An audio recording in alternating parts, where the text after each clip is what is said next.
Olá, seja muito bem-vinda ao nosso podcast Neurociência com Afeto, cuidando aqui das crianças do Brasil. Hoje a gente vai falar sobre autismo.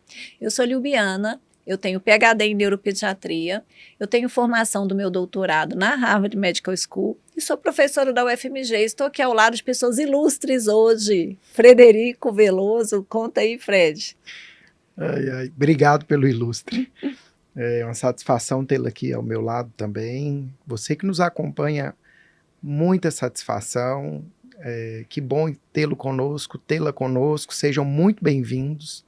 Hoje a gente tem a honra, o privilégio de estar aqui ao nosso lado, dedicando o seu tempo, dedicando o seu desejo de tocar as pessoas, de partilhar a sua experiência de vida. Gustavo, seja muito bem-vindo. Pai do Gustavo, esposo da Cris. É uma satisfação, viu, tê-lo aqui conosco. Muito obrigado.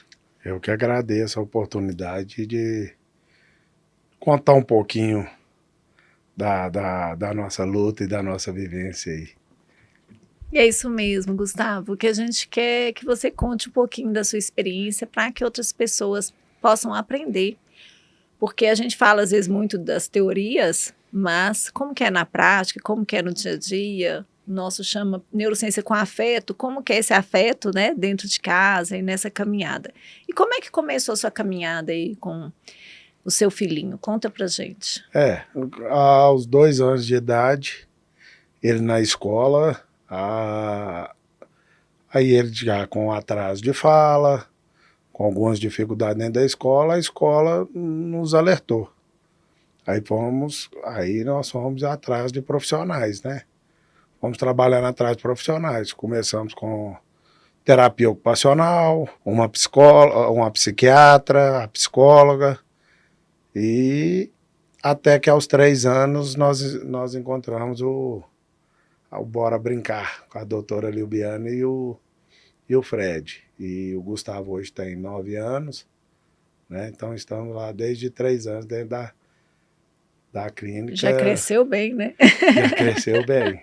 Dentro da clínica e todo mundo acompanhando. E já fizemos várias atividades com o Gustavo lá dentro, né, doutora? Muita coisa que a gente tem, a caminhada longa. Pediram você para correr atrás de tratamentos novos, que a gente sempre quer tudo pro Gustavo. É porque esse pai aqui, gente, eu vou te falar, eu acho que ele persevera no desejo também.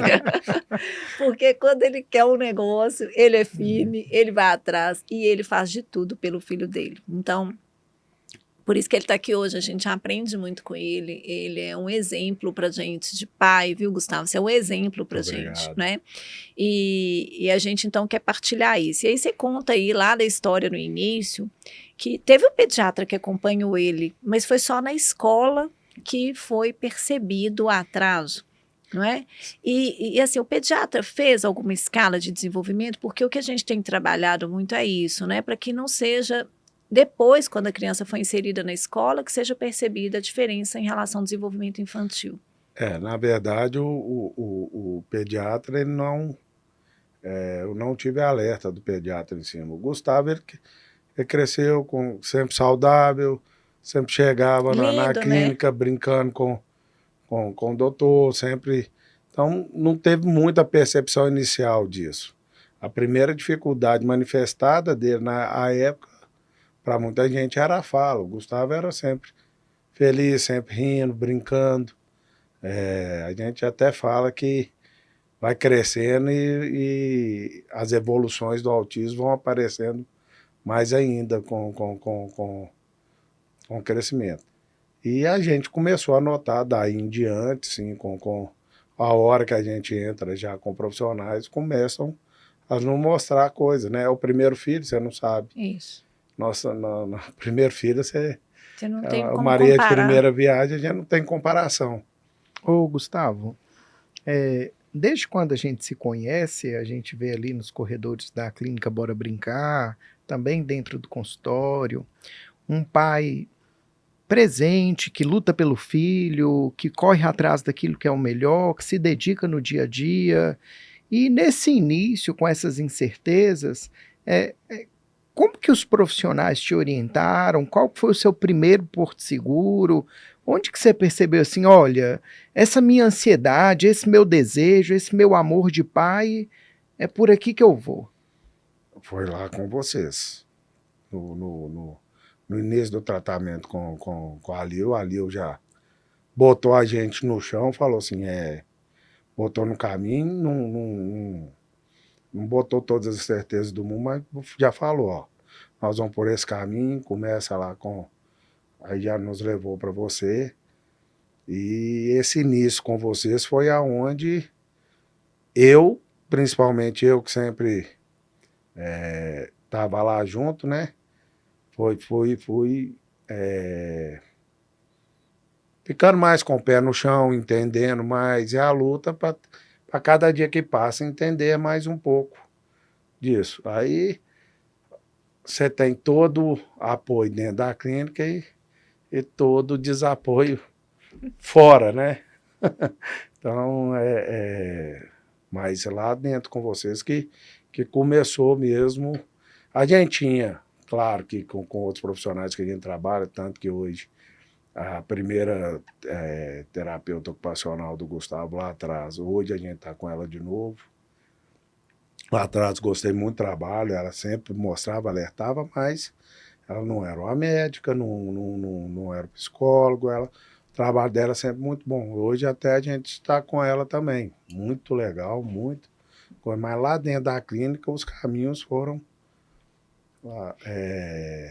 se clareando, né? Foram se clareando em cima sempre realista das dificuldades que a gente ia enfrentar dali para frente. Nunca deixou de ser realista. Ô, Gustavo, e assim, diante dessas dificuldades, desse coração de pai lá no início, como é que você conseguiu se reorganizar para criar forças para realmente buscar a felicidade do seu filho, né? Assim, independente do diagnóstico, a gente quer que ele seja feliz, que ele se desenvolva, que ele alcance o máximo das habilidades que ele possa alcançar. Como é que você conseguiu se reorganizar emocionalmente, espiritualmente e manter essa presença? Essa chance eu nem tive, doutora, de me reorganizar, não. Não deu tempo. A gente tem que ir para cima com tudo mesmo. E eu e a Cris sempre conversamos e falava, vamos buscar o que a gente pode buscar. Cada um com suas responsabilidades. Né? Eu sei que às vezes ela parece não aparecer na clínica, mas ela está por trás, sempre muito presente, sempre batalhando. Vamos buscar e vamos. A gente nunca mediu esforços para isso, né?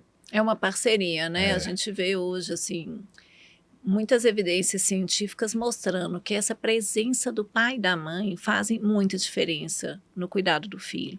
E que a reciprocidade, então a Cris, né, o amor, uma fofa, você extremamente amoroso, a reciprocidade com o filho, ela é de extrema importância para a formação das redes neurais no cérebro.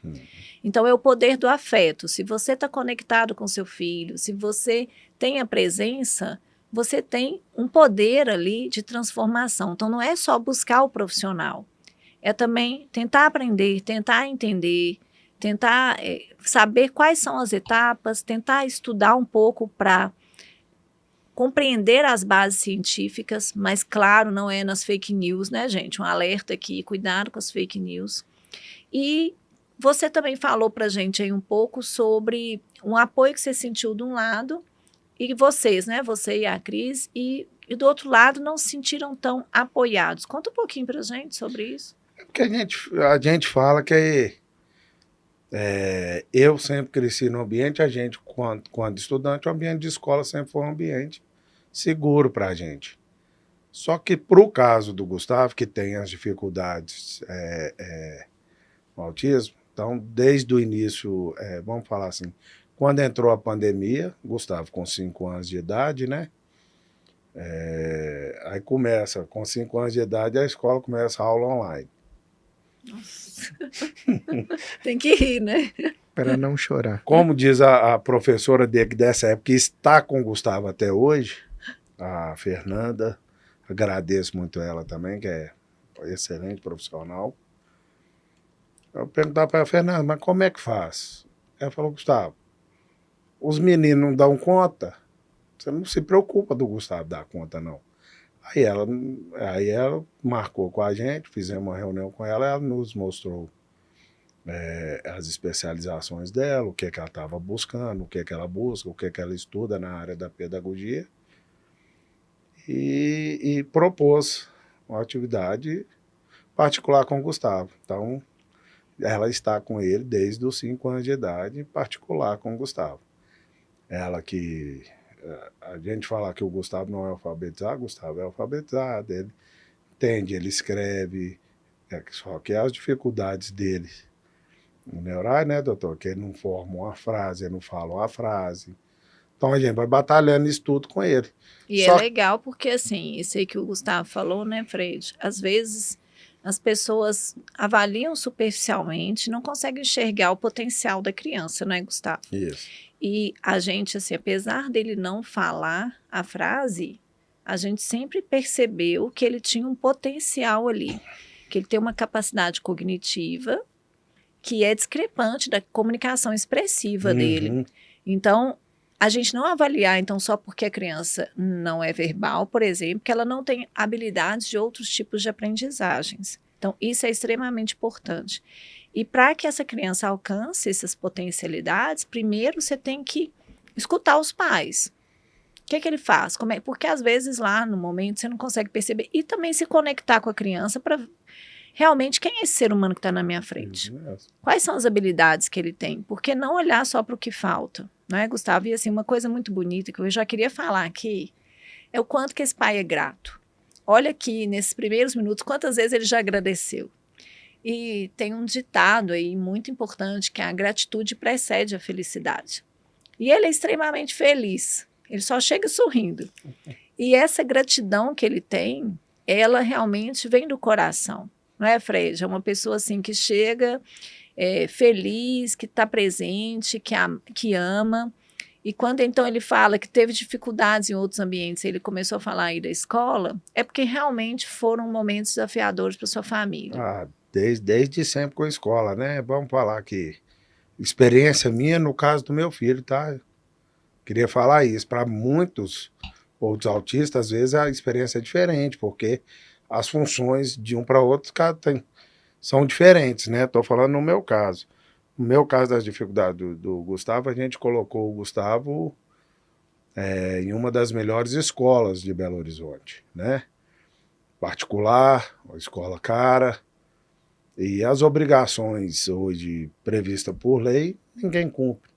O Gustavo está dentro de uma sala de aula como estagiário, a professora com 20 e tantos alunos não dá conta de dar atenção para o Gustavo, as 2 professoras dele lá sempre foram muito carinhosas com ele, mas a falta de um preparo da escola para fazer um planejamento para o Gustavo, a gente nunca viu. Aí tiramos ele de lá depois de 1 ano e meio, que a gente não estava vendo resultado.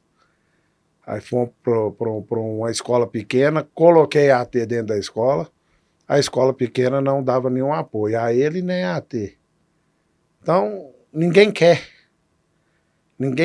isso é bronca, é caro para eles, é despesa, está fora do que eles esperam, do que eles querem para a escola. Hoje ele está numa escola pública, a profissional tá agora nós estamos, a minha profissional manda atividades, manda recado, explica onde está, estamos tentando fazer um encontro de reunião da AT de lá com a de cá para a gente melhorar os resultados dentro da escola hoje, que a gente acha que pode ser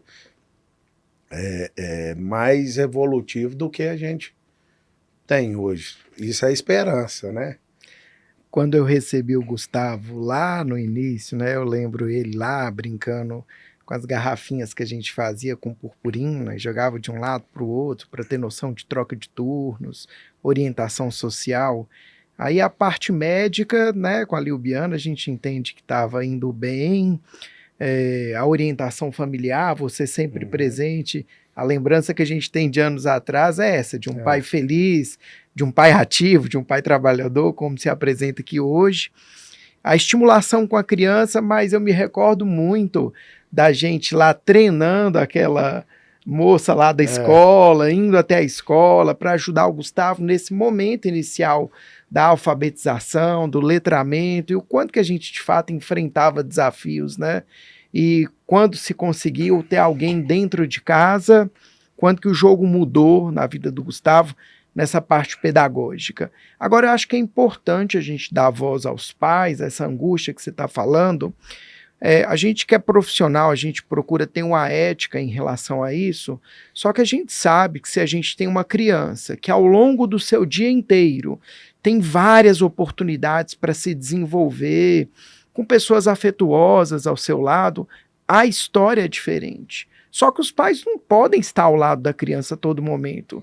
Então aí a importância, né, de uma rede de apoio, da equipe de intervenção, mas a escola é fundamental nesse processo. Sim, sim. A gente, os profissionais ao entorno do Gustavo, são excelentes, a gente buscou isso.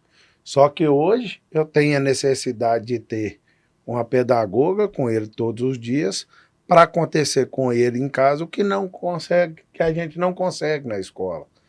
A escola não traz o retorno para ele. E eu sou obrigado a manter o Gustavo dentro de uma escola. Com todas as dificuldades de escola, eu sou obrigado. Eu não posso fazer um plano de estudo dele dentro de casa. Claro que a convivência com outras crianças é necessária, mas são horas do dia perdida dentro da escola, que a gente está buscando hoje melhorar esse período. Porque Gustavo, principalmente Gustavo, além de ser autista, né, doutor, ele tem uma... vamos falar assim, como é que a gente fala? Uma energia, 220 volts. Então ele precisa de estímulo o tempo inteiro. Ele gosta da presença da gente ao lado dele. Ele precisa de desafios, né? Então ele é um menino também, ele inteligente, ele então chama ele gosta a gente de em casa o desafios. dia inteiro, ele é o dia inteiro buscando a gente, é o dia inteiro chamando, mostrando o que ele está fazendo. Ele quer novidade, né? E é isso, assim, acho que porque cada criança é um indivíduo. Uhum. E aí vai ter aquela criança que é mais desinteressada e vai ter aquela criança que é interessada. E tem até os meninos de dupla excepcionalidade, que às vezes tem autismo e altas habilidades, né? Ou vai ter autismo e um outro diagnóstico. E a gente precisa desse olhar individualizado. Muitas escolas são excelentes. A gente tem, às vezes, uma escola pequenininha no interior com uma professora lá que faz maravilhas na vida da criança.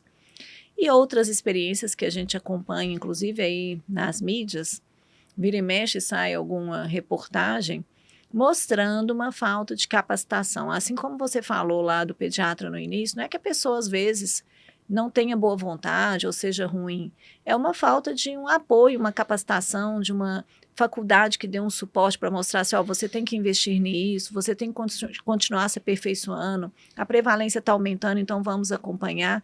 E agora as escolas também. Então a gente falou de um profissional e um outro profissional que o professor, cada vez mais, ele está tendo essa necessidade de entender a inclusão, de saber fazer um PEI. A gente estava aí recentemente discutindo muito sobre isso, de acolher essa criança, essa família, de ter esse trabalho interdisciplinar. Não só de forma isolada, mas é a família, a equipe de saúde e a escola trabalhando de forma integrada, né, Fred? Acho que é importante a gente tocar nesse assunto de fato. Ainda é uma ferida no autismo, essa questão da inclusão. Eu imagino que não seja só eu. Né? Essa questão relacionada ao desenvolvimento de um plano escolar individualizado, um plano de ensino, um plano de desenvolvimento individualizado, pessoas que saibam sobre autismo, acompanhando a criança na escola. A gente ainda tem muito a caminhar. É interessante dizer, né? É lei que a família deixe a criança na escola, ela não pode se ausentar, não existe a possibilidade aqui no Brasil de homeschooling, só que também é lei que crianças com necessidades específicas tenham as necessidades específicas dentro da escola, olhada pela escola, amparada pela escola, que tenham planos pedagógicos individualizados para que eles possam, naquele ambiente, alcançar o seu pleno potencial de desenvolvimento. Eu entendo que a escola tinha lá, mas a escola não tinha um preparo, uma parte extra sala, para levar o Gustavo de vez em quando, botar outras atividades. E a gente quer muito, acho. E é uma escola que eu entendo que a escola que ele estava tem uma capacidade financeira, uma capacidade como escola e estrutural da escola de ter isso, mas... Mas eu acho que é isso, a gente está tentando crescer ao lado, porque assim, o Gustavo, ele falou aqui um pouco da busca dele de outros tratamentos, ele é uma pessoa que busca o que tem de mais tecnológico, inclusive a gente já participou da pesquisa, né? A gente tem aí a nossa pesquisa, a gente trabalha com neuromodulação e ele é um dos que participou, que, dos né? primeiros, né? Dos primeiros, que insistiu, que quis participar e que busca essa questão, por exemplo, então, por um lado, eu estou buscando neuromodulação para desenvolver o cérebro do meu filho. E você ficou muito feliz, porque realmente ele teve muitos ganhos, né? A gente viu os ganhos que ele teve, mas por outro lado, aquela questão do dia a dia, que ele falou que bem bonita, assim, a escola é um porto seguro, a escola a gente sentia, né, Fred, acolhido ali, um lugar para você aprender. Muitas vezes, então, não tem esse suporte. Então, a gente precisa de focar nisso para que políticas públicas possam dar mais suporte para essa área da educação, para capacitar melhor os professores, para acompanhar melhor, para ter um inspetor que realmente exija que sejam implementadas as estratégias de inclusão, para que tenha a sala de recursos, para que essa criança seja olhada como indivíduo, para que tenha um professor individualizado, um monitor individualizado para ela, de acordo com as necessidades que ela precisa. Não é, Fred? Essa coisa, você que visita muitas escolas, você vê muitas, o Fred comenta muito isso, né? Ele visita muito mais que eu, mas escolas, algumas muito preparadas, muito envolvidas e outras que ainda estão precisando de aprender mais. A grande questão é que as crianças autistas, né, depois da LDB, que se pretendeu abolir a escola especial e que essas crianças fizessem parte da escola regular, as escolas não receberam nos seus profissionais a formação necessária para que eles pudessem acolher de maneira técnica essas crianças. A gente não nega a boa vontade de um professor, a sua experiência, mas a gente quer muito que através da formação, na parte da pedagogia, a gente vê as faculdades de pedagogia começando a falar de transtornos do neurodesenvolvimento, de dificuldades escolares específicas. Então, a gente ainda quer ver muito noticiado, depois de uma formação sólida, criança autista recebe um plano individualizado que potencializa o seu desenvolvimento. Estratégias de aprendizagem específica fizeram que aquela criança desenvolvesse, fosse alfabetizada. A gente tem que lembrar que a escola ela exerce um papel de cuidados, não só de educação com a criança. Sim. Então, essas necessidades específicas, para que elas possam, de fato, serem acolhidas pela escola, a gente ainda precisa caminhar em relação à formação técnica. Para mim, o que falta, principalmente, que eu acho que essas escolas poderiam trabalhar isso, já que é uma lei, já que é obrigatório, e nenhuma cumpre a lei da forma que tem que cumprir, eles não cumprem, né, doutor? Meu sentimento é que eles não cumprem 10% do que a lei manda. Mas seria, um aluno, o Gustavo precisa de um atendimento individualizado, ele, às vezes não consegue ficar dentro da sala, cria-se espaço, tem escolas que têm grandes espaços, não vou cobrar de da escolinha pequena de bairro, ter uma área dessa, mas as grandes conseguem, e não é muita estrutura, tem um espaço que a criança vai, se sinta ali, aí dali você vai buscar entender aonde você pode evoluir com ele, porque hoje tudo está na mão da gente buscar fora. E toda reunião na escola como é que seu filho está em casa? Como é que seu filho está? Está tomando o que de remédio? Está fazendo o quê? O que ele fez? E ele saía, largava ele na escola feliz, no meio do dia tinha que ir buscar, porque ele estava em crise na escola. Isso aí é muito interessante, porque a escola e a família têm que ter uma parceria. Então, a escola fala assim, tá, como que está em casa? Mas a gente está fazendo isso aqui para dar suporte para o seu filho. A gente conhece seu filho. A gente percebe que quando ele começa a agitar, às vezes é uma questão sensorial, que está muito barulho, os menininhos estão voltando do recreio ou da educação física, então é natural que as crianças falem mais alto, então a gente consegue perceber isso e deixar ele retornar depois para a sala, na hora que a sala já está mais calma. A gente percebe que às vezes numa dinâmica que o professor acaba agitando a turma, a gente retira ele, vai para essa sala, às vezes uma sala mais reservada, com menos estímulos aversivos, se ele tiver uma hipersensibilidade sensorial, para que ele participe ali de uma atividade calma, para intercalar com a outra atividade, para ele poder participar melhor das questões da escola. A gente não coloca um celular para a criança na escola, a gente não está com ele na escola só para ele ficar andando de um lado para o outro com um celular na mão. A gente entende que esse monitor vai ajudá-lo, por exemplo, na hora do recreio, a interagir com uma criança, a pedir um lanche, a beber uma água, a buscar lavar a sua mãozinha, entender como que ele deve agir na comunidade, na sociedade, porque o aprendizado, igual você falou muito bem, não é só o aprendizado pedagógico. Aprendizado social, um ambiente riquíssimo, um laboratório para que essa criança possa receber, o cérebrozinho está recebendo um tanto de estímulos e a partir dali vai formar essas redes neurais. Então é algo muito precioso, que a gente tem que ter esse olhar de ciência, de evidência científica e de desejo de transformar e acreditar que é possível, é possível. A gente não pode ver como algo distante, não é? A gente tem que ver como algo próximo, como algo que é viável. E as escolas abrir para um ensino individualizado, não buscando só, então, o Enem, não buscando só uma aprovação na universidade, mas buscando como que cada ser humano que passe ali alcance o máximo das suas potencialidades, seja feliz, desenvolva habilidades, desenvolva aprendizados, possa descobrir, porque autistas, às vezes, são os cientistas que vão descobrir. Ele não para quieto, às vezes ele vai cismar com um negócio lá, e ele que vai insistir até descobrir, por exemplo, uma lâmpada, não é? Uma coisa inédita no mundo. A gente procura falar dessa realidade da escola de maneira polida em relação à nossa indignação. A gente sabe que existe um outro lado de escolas que fazem coisas incríveis pelas crianças, por crianças com necessidades específicas, com crianças autistas. Isso é um fato, né? Eu tenho a oportunidade de fazer por ano mais de 90 visitas escolares aqui em Belo Horizonte e escolas aqui da região, e a gente vê coisas incríveis acontecendo, tanto no âmbito público como no âmbito particular. Mas ainda existem, e é fato, uma negação de matrícula, uma negação de adaptação relacionada, uma banalização das necessidades específicas das crianças, e a gente precisa falar sobre isso. Existe sim, já teve diretora de escola que me ligou na clínica e falou: Fred, não me manda mais menino desse jeito para cá, o nosso objetivo é passar no Enem.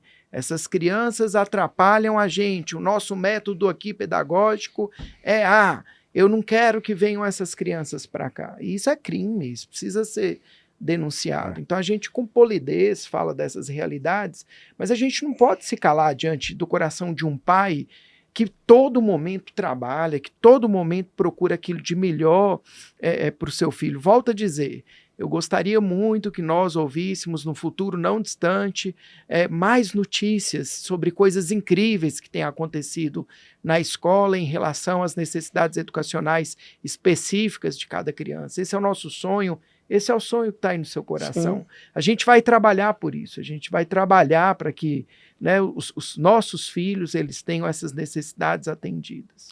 É trabalhar, gente, é entender. Eu busco melhor para o que eu posso buscar para ele, dentro da realidade dele. Eu não tenho expectativas altas lá na frente. A escola não precisa me prometer que vai passar ele no Enem, vai pôr dentro da faculdade. Mas ela precisa me garantir que ela vai buscar entender o Gustavo, buscar a realidade dele e dar a educação que precisa ser dada para ele. Não é só me chamar e falar, ele não é alfabetizado, aí ele não... Enquanto ele lê um alfabeto inteiro, enquanto a evolução dele é menor que de todas as outras, isso eu sei. Ela não precisa me chamar para me falar isso. Mas é diferente, é isso que eu acho que a gente tem que abrir a cabeça. Por exemplo, lá na Finlândia, eles mudaram a forma do ensino. Então, trabalha-se com projetos, porque cada um tem um dom. Tem aquela charge, às vezes, né, que você quer ensinar, por exemplo, o elefante, o leão, o peixe, o macaco, todos a subirem na árvore. E aí, quem é que realmente vai tirar 10, não é? Nessa prova, nessa atividade. Então, nem todo mundo vai estar apto a fazer lá o Enem, e não é só quem passa no Enem que tem um potencial de trabalho, um potencial de desenvolver habilidades pedagógicas. Quando eu fui nessas exposições de pintores, e um dos pintores escreveu: essa escola era uma prisão para mim. Eu não podia ficar lá por 4 horas. E ele, a história é que ele ficava desenhando enquanto ele estava na escola. Ele é Monet. Então, você imagina se lá no início tivessem falado: não, você tem que passar no Enem. Então, você vai parar de desenhar, você vai estudar geografia, história, português, matemática, porque senão você não vai ter sucesso na vida. Só que a história dele teve uma parte trágica, eu acho que isso até contribuiu por um lado, que ele perdeu a mãe. Então, ele foi criado por outras pessoas da família, então talvez não exigiram tanto, né? Ele já perdeu a mãe e tudo, então o menino tá lá colorir. Coitado ali, deixa ele do lado, deixa ele colorir, né? Deixa ele colorir, né? E ele virou Monet. Então, isso me arrepia, eu fico emocionada, porque a gente enxergar de uma forma mais ampla. Às vezes eu recebo crianças assim: ele não está escrevendo bem a letra cursiva, ele não copia o quadro. Gente, coloca um texto em alemão, você não fala alemão, coloca um texto em alemão e manda você copiar, você vai copiar tudo, só que você não vai entender nada. Isso não é forma de ensinar uma criança.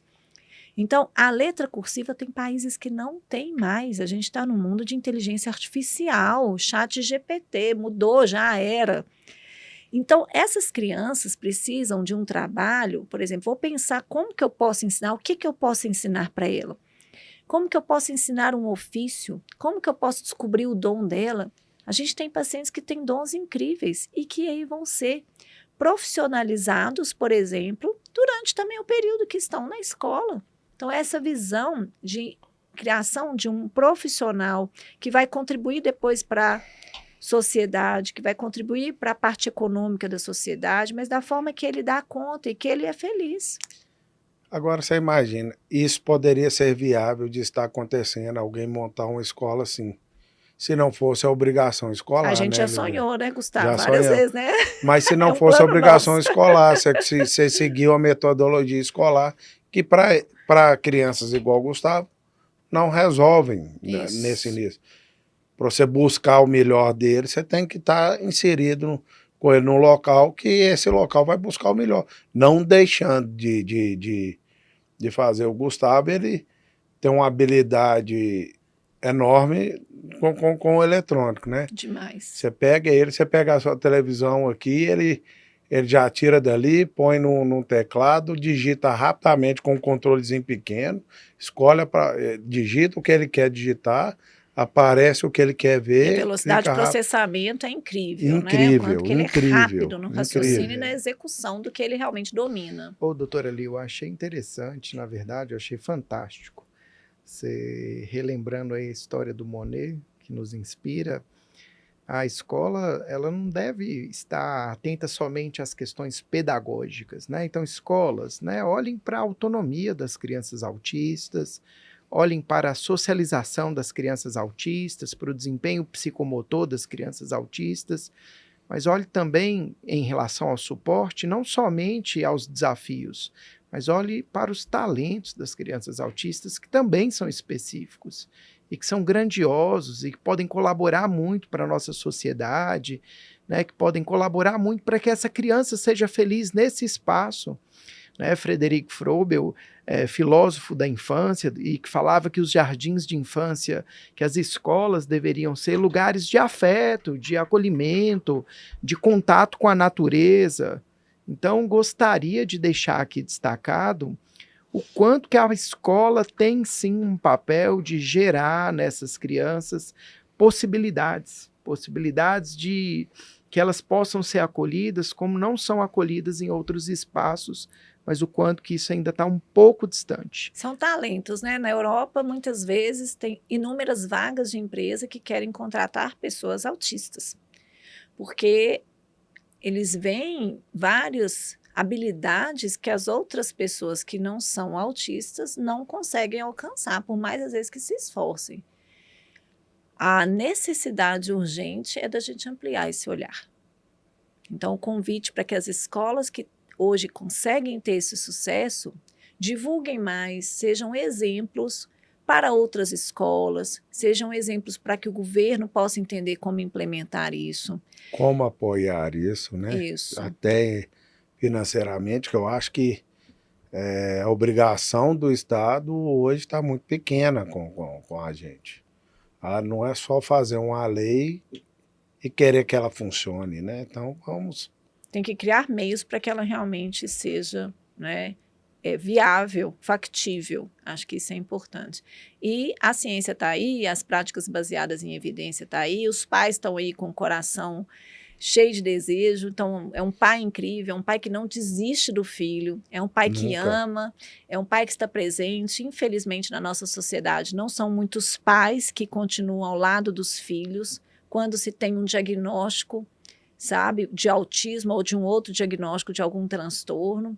Então, muitos pais não continuam ali nesse núcleo familiar, acompanhando, estimulando, acreditando.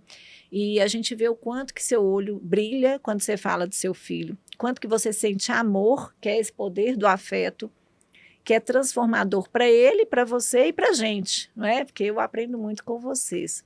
E esse desejo, então, de que outras crianças sejam beneficiadas com a qualidade, tanto de profissionais para dar, então, a avaliação precoce, fazer uma triagem adequada, uma triagem de autismo, acompanhar o desenvolvimento, observar se tem alguma coisa, intervir precocemente, né, ou intervir a tempo, das janelas do cérebro não se fecharem, depois de dar oportunidade para treinar essa família, que é para que a família seja igual hoje a família da Cris e do Gustavo, pais que realmente entendem como estimular o filho, saibam quais os caminhos buscar, ter também formas de partilhar conhecimento científico e escolas que possam acolher essas crianças e estimular as suas dificuldades, claro, mas também destacar os seus talentos, né, Fred? Aqui na nossa conversa eu acho que ficou muito clara a insatisfação. Acho que é bom que a gente fale sobre isso, né? Pais, continuem insatisfeitos quando as coisas não estiverem indo bem em relação aos seus filhos,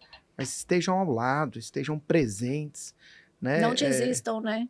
Isso, joga um videogame. A insatisfação faz a gente correr atrás do melhor também, né? O que eu queria... Vou batalhando. Não é fácil. Deixa eu te interromper para te falar uma coisa. Eu estava dizendo dessa insatisfação dos pais, né? E falando, pais, estejam presentes, né? Não basta tinha aquela propaganda antiga, não basta ser remédio, tem que ser, vou fazer a propaganda aqui, Gelol. Então não basta ser pai, tem que participar, não basta ser remédio, tem que ser Gelol. Essa indignação faz parte quando as coisas não vão bem em relação aos nossos filhos, como também curtir, né, cada momento, Gustavo, para cima e para baixo, para um lado, para o outro. Mas eu queria te dizer, Gustavo, não pare a sua indignação em relação ao que acontece na vida do seu filho. Eu queria que você deixasse um recado para os pais que nos acompanham aqui hoje, que participam dessa conversa, porque a gente estuda sobre isso, mas quando tem um pai falando do seu coração, chega mais fundo. Que eu posso falar, não é fácil, não tem momentos que são muito cansativos, a gente cansa, a gente estafa, se permita a se estafar, se sentir cansado, mas deixar de lutar pelo filho não é opção, né? Essa opção não existe. Então, para quem quer o melhor, eu lamento muito quando a gente vê história de pais que abandonam os filhos por ter uma deficiência ou que não aceita a deficiência qualquer que seja. Quem perde é o filho deles. Ele também perde muito, mas quem perde muito é o seu filho. Quando a gente não quer entender e não quer correr atrás do melhor para ele. Então, o que eu posso falar para os pais é isso. É difícil, é cansativo, mas também cada vitória, cada